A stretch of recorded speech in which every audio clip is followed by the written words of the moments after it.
मेरी दीदी की नई नई शादी हुई थी। वह जब शादी करके ससुराल गई तो वहाँ पर उनका अच्छे से स्वागत हुआ। मेरी दीदी की विदाई के समय माँ ने मुझे दीदी के साथ ही भेजा था। कुछ दिनों के लिए दीदी के साथ रह लो, उससे अच्छा लगेगा।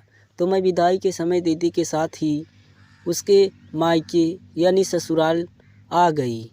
दीदी के ससुराल में उनके सास ससुर और वह दोनों पति पत्नी बहुत ही अच्छे और सच्चे थे।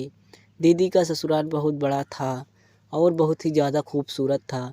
बड़े बड़े कमरे थे। मैं जब उनके ससुराल गई तो मैं उस घर को देखते रह गई। काश मेरा भी ऐसा घर होता तो मेरी भी अच्छी शादी होती। मेरे मन में ऐसा ख्याल आया कि काश इतना बड़ा मेरा भी घर होता जिसमें मेरी शादी होती तो मैं बहुत अच्छे से रहती। इतने बड़े घर में मेरी शादी होती। जीजा जी ने बहुत अच्छे, देखने में दीदी से कई गुना स्मार्ट मेरे जीजा जी थे। हर बार जब मैं शादी के लिए, रिश्ता दीदी के लिए आता तो लड़के वाले मुझे ही पसंद कर लेते, क्योंकि मैं गोरी चिट्टी और मेरे नैन नक्श भी तीखे थे। जब भी मेरी दीदी सांवली थी और हाइट में भी कम थी। इस बार जीजा जी का रिश्ता जब आने वाला था, माँ ने मुझे मौसी के घर भेज दिया था और यह रिश्ता पक्का हो गया। सुनील जीजा जी इतने स्मार्ट हैं और ऑफिसर पोस्ट के हैं। पता नहीं इन्होंने दीदी को कैसे पसंद कर लिया। खैर दोनों की जोड़ी अच्छी है। जीजा जी ने अपने सामने वाला कमरा ही मुझे रहने के लिए दे दिया था। उसने कहा था, सुमन इस कमरे में तुम अपना सामान रख लो। तो मैं जो एक ट्राली लाया था उस कमरे में ही रख दिया था।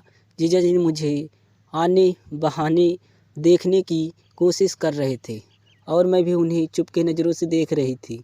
आज तो दीदी की और जीजा जी की सुहाग रात थी और मैं उनके सामने वाली कमरों में रहती थी। मुझे नींद नहीं आ रही थी। ऐसा लग रहा था कि मेरी भी शादी हो जाती और मैं भी अपने पति की बाहों में रानी बन कर के रहती। या सोचते सोचते कब नींद आ गई मुझे पता ही नहीं चला, क्योंकि कोशिश कर रहे थे और मैं भी उन्हें चुपके नज़रों से देख रही थी। आज तो दीदी की दूसरी सुहाग रात थी और मैं उसके सामने वाले कमरे में ही रहते थे। मुझे नींद नहीं आ रही थी। ऐसा लग रहा था काश मेरी भी शादी होती तो हम भी अपने पति जी के साथ इतने बड़े घर की मालकिन बन जाती और अपने पति की बाहों में रहती।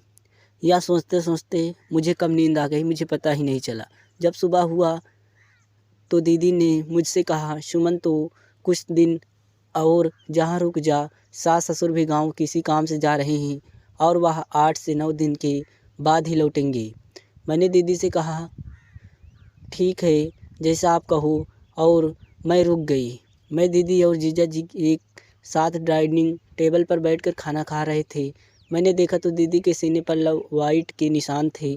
यह देखकर मुझे, जैसे ही मैंने जीजा जी की ओर देखा, मैंने देखा जीजू मेरे और ही देख रहे थे और वह हल्के से मुस्कुरा दिए। जीजू मुझे समझ गए कि मैं दीदी के सीने पर के लिपस्टिक लिए ही घर के काम खत्म होने के बाद दीदी अपने कमरे में आराम करने चले जाते। रात का समय हो रहा था। दीदी और जीजू अपने कमरे में सो रहे होते। मैं अपने कमरे में करवटें ले रही होती हैं। दरवाजे पर तक तक की आवाज़ हुई। मैंने दरवाज़ा खोला तो देखा जीजू सामने वाले दरवाजे पर खड़े हैं। मैंने कहा, जीजू कोई बात है क्या? तो जीजू ने कहा, हाँ। कहा, नहीं मैं तो यूं ही देखने आया कि मेरी साली साहिबा सो गई या नहीं, कहीं मेरी ज़रूरत तो नहीं। जीजू के मुंह से ऐसा सुनते ही मैं शर्मा गई और मैंने कमरे के अंदर आ गई। जीजू भी कमरे के अंदर आ गए और दरवाजे को लगा दिया खूंटी। जीजू ने कहा, तुम अभी तक सोई नहीं? मैंने कहा, नहीं मुझे नींद ही नहीं आ रही है। जीजू ने कहा, तुम्हारी दीदी तो मेरी बाहों में आते ही सो जाती है, कहीं तुम्हें भी मेरी बाहों की ज़रूरत तो नहीं है? सुमन तुम अपनी दीदी से बहुत ज़्यादा खूबसूरत हो। शादी की बात चल रही थी तो उस वक्त तुम कहाँ थी? तुम्हें मैंने देखा ही नहीं था, नहीं तो मैं तुम्हें ही पसंद करता, ऐसा जीजू ने कहा। साली यह सब बात सुनकर बहुत घबरा गई। जीजू मेरे गालों पर हाथ लगाते हुए कहते हैं, मुझे एक झुरझुरी से होने लगती है। हाथ लगाते ही जीजू मेरे सीने को छूने लग जाते हैं। मुझे अजीब सा नशा छाने लगता है और मैं जीजू के बाहों में गिर जाती हूँ। जीजू कसकर मुझे पकड़ते हुए मेरे जिस्म को चूमने लग जाते हैं और न जाने मैं क्यों उन्हें रोक न पाती हूँ। यह सब मुझे इतना अच्छा लग रहा था कि मैं जीजू को रोक नहीं सकी। दोस्तों, कैसे लगी कहानी? आशा करता हूँ कि कहानी आपको ज़रूर पसंद आई होगी। अगर पसंद आए हो तो आप चैनल को सब्सक्राइब करें। नेक्स्ट वीडियो में फिर से मिलते हैं।